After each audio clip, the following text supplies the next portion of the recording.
Hey y'all, what's up? Chad Wright coming to you here once again on the channel, Team Righteous.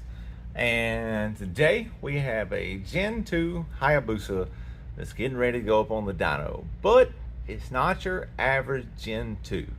No, this one here is the baddest Hayabusa that you'll ever see on the street. And I'm gonna flip around here though and let y'all see what's going on. So it's a little tight over here on the other side, but I'll let you see around there here in a minute.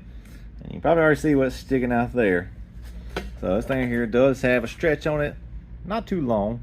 Had to raise it up so when we get ready to put it on the dyno that we can strap it down tighter without having to worry about the tire hitting the tag and the undertail and stuff there.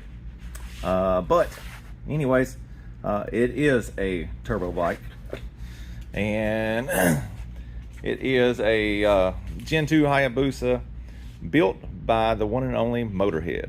So this thing was put together by him at the Boosted Basement.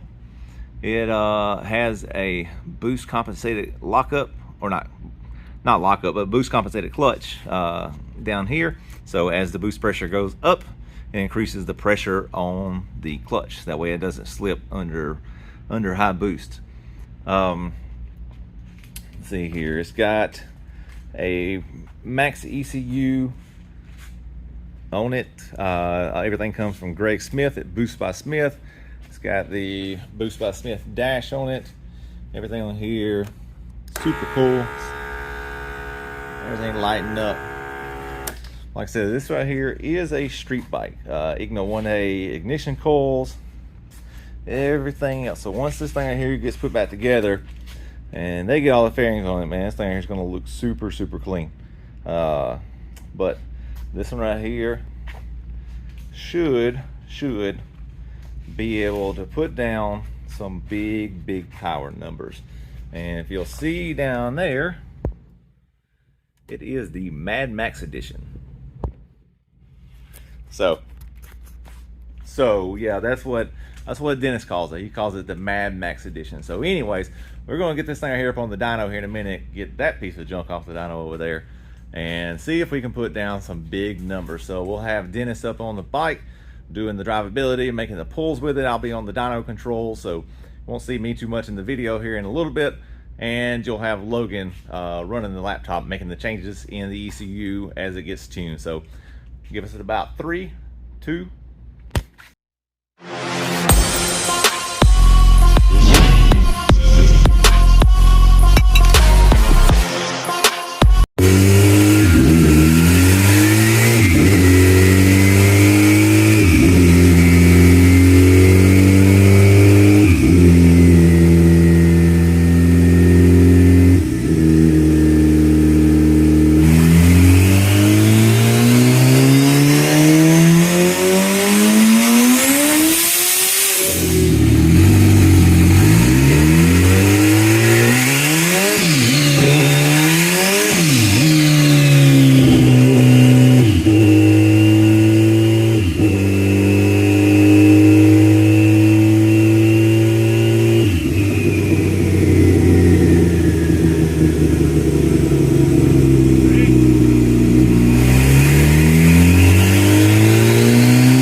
just like that, we have got the MadMax edition motorcycle done.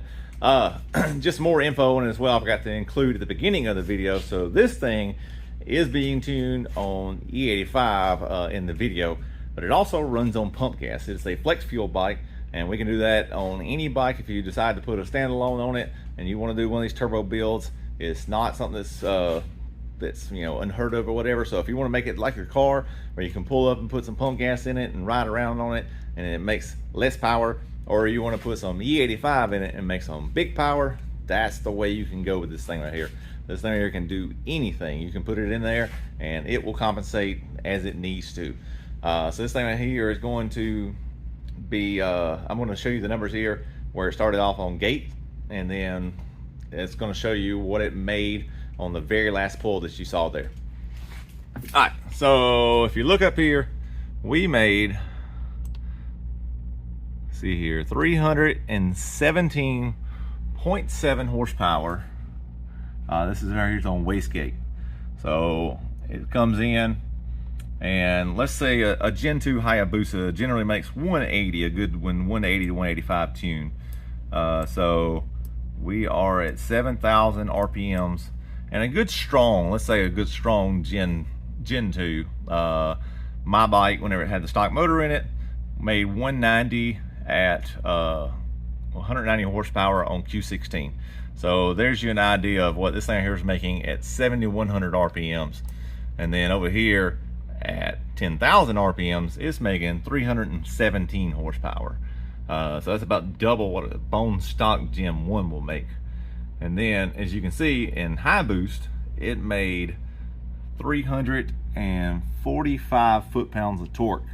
And that is more torque than it makes horsepower on low boost. And this thing here has got multiple stages of boost. So it's got like 5 or 6 stages of boost in it.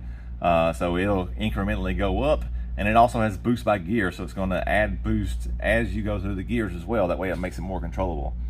But yeah, this thing right here made 660 horsepower at 10,300. This thing is insane. And that right there is from it spinning and from the chain jumping on the sprockets. It actually would put down more horsepower if it wasn't spinning on the dyno or the chain skipping on the dyno. It's either one or the other. It kept going back and forth. So if you check this right here out again, I'll show it to you one more time where the chain jumps off of the sprocket at, and you can see what's going on.